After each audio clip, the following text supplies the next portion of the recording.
Every year, we spend billions of dollars to turn ourselves into our biggest fears. Vampires, ghosts, the monster under the bed. For one night, we get to be the thing that goes bump in the night. But have you ever asked yourself why? The answer isn't a modern invention. It's a 2,000-year-old story about a time when the dead walked the earth, and dressing like a monster was the only way to survive.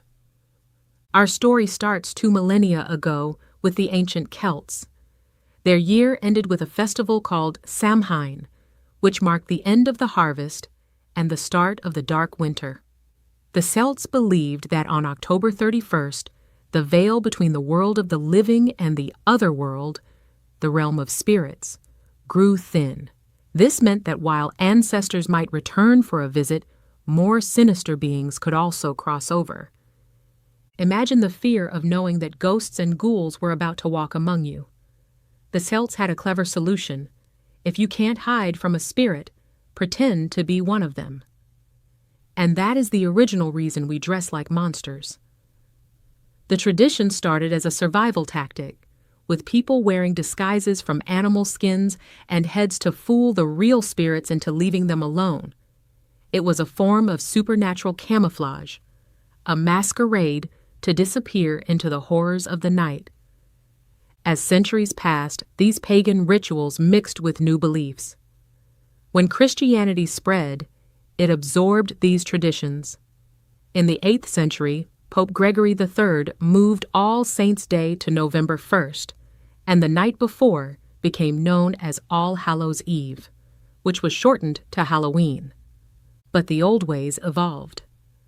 By the 16th century, guising was common in Ireland and Scotland, where people in costumes went door to door, performing for food and drink. They were thought to represent winter spirits who needed to be appeased for good luck. Around the same time, a custom called souling appeared, where the poor would receive soul cakes in exchange for promising to pray for a family's dead relatives. These traditions, dressing up, going door to door for treats, and connecting with the dead, are the clear ancestors of our modern trick-or-treating. For centuries, these customs mostly stayed in the British Isles. That changed in the mid-19th century when millions of Irish and Scottish immigrants brought their traditions to North America. When Halloween landed in America, it began to change.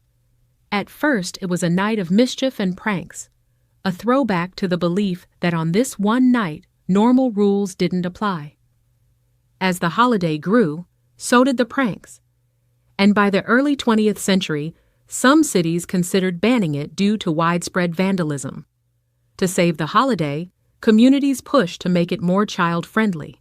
They organized parades and parties, shifting the focus from mischief to fun and cementing trick-or-treating as a safe alternative for children. It was also in the early 20th century that Halloween costumes began to transform. The first commercially produced costumes appeared, but it wasn't until the 1930s that they were mass-produced. Then a new force took over: film. In the 1930s, Universal Studios unleashed its legendary monsters: Dracula, Frankenstein's monster, the Mummy.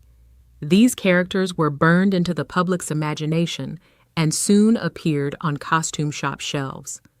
Pop culture began to define our fears.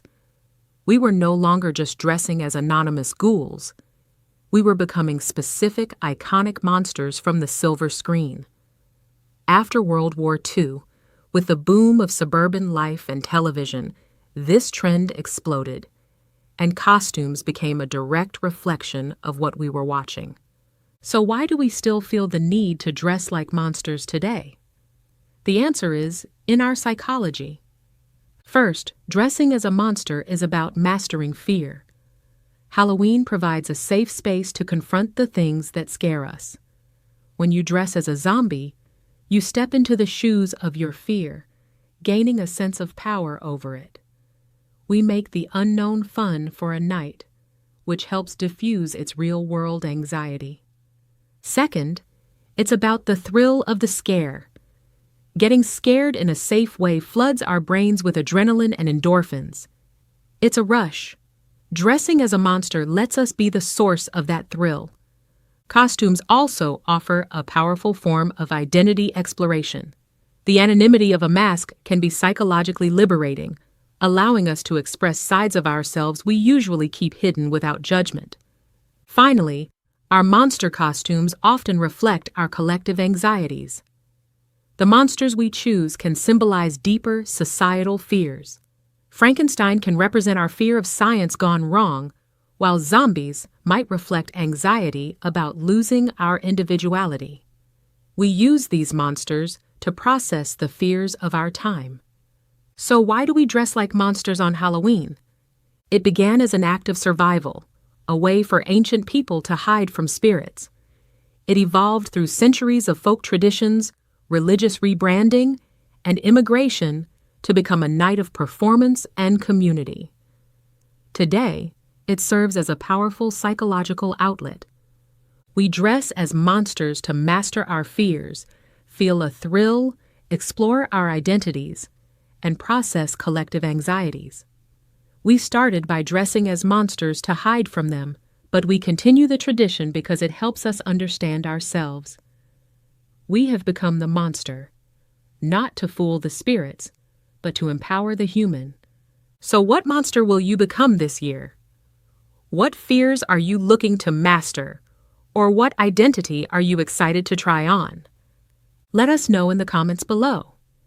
And if you enjoyed this look into the history and psychology of Halloween, be sure to subscribe for more explorations of our strangest traditions.